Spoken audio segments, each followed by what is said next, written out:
2025-26 অর্থবছরে বাংলাদেশে মূল্যস্ফীতি 5.2% নামতে পারে। ওয়ার্ল্ড ইকোনমিক আউটলুক প্রতিবেদনে এই পূর্বাভাস দিয়েছে আন্তর্জাতিক মুদ্রা তহবিল IMF। 22 এপ্রিল যুক্তরাষ্ট্রের ওয়াশিংটনে বিশ্বব্যাংক IMF এর বসন্তকালীন যৌথ সভার দ্বিতীয় দিনে প্রকাশিত সংস্থাটির প্রতিবেদনে আরও জানানো হয়েছে, চলতি 2024-25 অর্থবছরে বাংলাদেশের মূল্যস্ফীতি 10% পৌঁছাতে পারে। 2024 সালের ডিসেম্বরে দেওয়া পূর্বাভাসে এই হার ছিল 11%।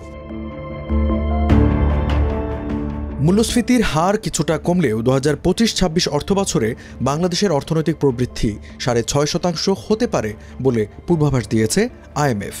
যদিও চলতি 2024-25 অর্থবছরে এই হার দেখানো হয়েছে 3.8%। IMF এর এই পূর্বাভাসের আগে এশীয় উন্নয়ন ব্যাংক ADBর এশিয়ান ডেভেলপমেন্ট আউটলুক প্রতিবেদনে জানানো হয় 2024-25 অর্থবছরে বাংলাদেশের মোট দেশজ উৎপাদন GDP প্রবৃদ্ধি দেখানো হয়েছিল 3.9%, আর 2025-26 অর্থবছরে এটি বেড়ে 5.1% পৌঁছাবে বলে আভাস দিয়েছে ADB।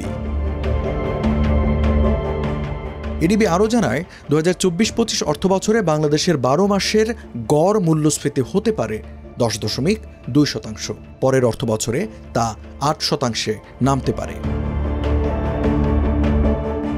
2024 সালের ডিসেম্বরে বাংলাদেশ সরকারের দেওয়া পূর্বাভাসে বলা হয়েছিল 2024-25 অর্থবছরে দেশের GDP প্রবৃদ্ধি হতে পারে 5.25%।